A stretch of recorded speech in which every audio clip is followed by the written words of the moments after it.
பற்றி பார்க்க போகிறோம் அப்படின்னு பார்த்தீங்கன்னா, தமிழக அரசு போக்குவரத்து கழகங்கள்ல வந்திருக்க முக்கியமான தகவல்களை பார்க்கலாம்.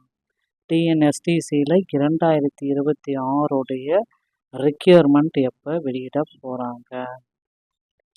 தமிழக அரசு போக்குவரத்து கழகத்தில் முதல்வர் விஜய் சில முக்கியமாக மாற்றங்கள், டிஎன்எஸ்டிசியில் நடைபெறக்கூடிய மாற்றங்கள் என்னென்ன? யாருக்கு இதனால என்ன பயன்? பேருந்து கட்டணம் உயர்வு படுகிறதா?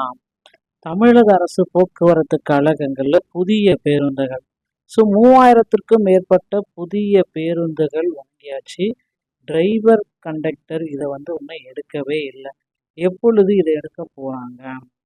டிஎன்எஸ்டிசியில் தற்சமயம் பார்த்தீங்கன்னா மிக மிக முக்கியமான ஒரு அப்டேட்டு 2026 அறிவிப்பு. மேலும் 2025 பெண்டிங்கில் இருக்கிறவங்களுக்கு போஸ்டிங். தமிழக அரசு போக்குவரத்து கழகத்தின் சார்பாக நிறைய பேருந்து பணிமனைகளில் பேருந்து கட்டணங்கள், தனியார் பேருந்து கட்டணங்கள் பார்த்தீங்கன்னா உயர்த்தப்பட்டிருக்கு. தனியார் பேருந்து பணிமனைகளை நிற்கக்கூடிய தனியார் பேருந்துகள் 30 ரூபாயை 35 ரூபாய் ரவுண்டா பண்ணுறேன்னு சொல்லிட்டு 35 ரூபாயாக ஆக்கியிருக்காங்க.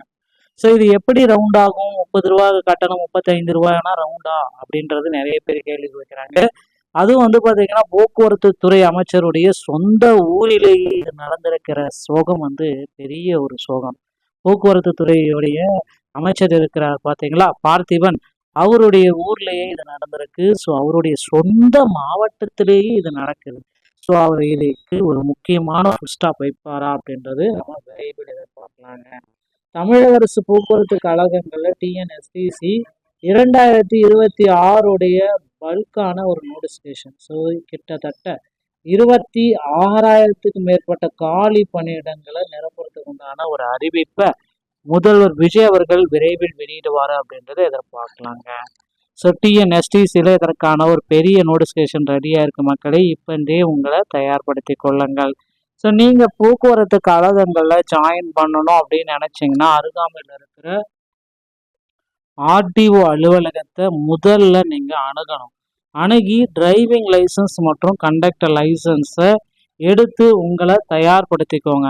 டிரைவிங் லைசன்ஸ் அப்படின்றது பார்த்தீங்கன்னா உங்களுடைய இன்ஸ்டியூட், டிரைவிங் லைசன்ஸ் பயிற்சி பள்ளி இன்ஸ்டியூட் இருக்குது, ஓட்டுநர் பயிற்சி பள்ளி. அவங்க மூலயமா வாங்கிக்கலாம். அதே கண்டக்ட் லைசன்ஸ் வாங்கணும் அப்படின்னு நினச்சிங்கன்னா கண்டிப்பாக தமிழ்நாடு ஸ்கில் டெவலப்மெண்ட் ஆஃபீஸில் போயிட்டு திறன் வளர்ப்பு, ஓகேங்களா? அந்த ஆஃபீஸ் தனியாக ஸ்கில் டெவலப்மெண்ட் ஆஃபீஸ் இருக்குது. அங்கே போயிட்டு ஃபஸ்ட் எய்ட் சான்றிதழை நீங்கள் வாங்கிட்டு அதை கொண்டு ஆர்டிஓ அலுவலகத்தில் காண்பித்த பிறகு தான் உங்களுக்கு கண்டக்டர் லைசன்ஸ்க்கு உண்டான உரிமம் கிடைக்கும்.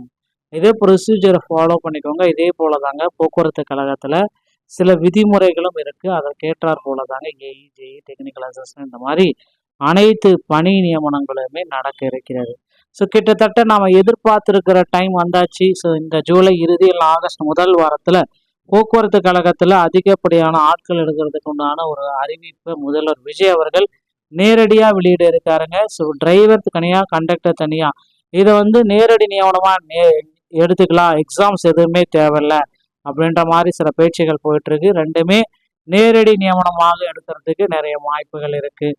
நீங்கள் டிஎன்எஸ்டிசியில் ஜாயின் பண்ணணும் அப்படின்னு நினச்சிங்கன்னா உடனடியாக அருகில் இருக்கிற ஆர்டிஓ அலுவலகத்தன்னைக்கு டிரைவிங் லைசன்ஸ் மற்றும் கண்டக்டர் லைசன்ஸை எடுத்து வச்சுக்கோங்க.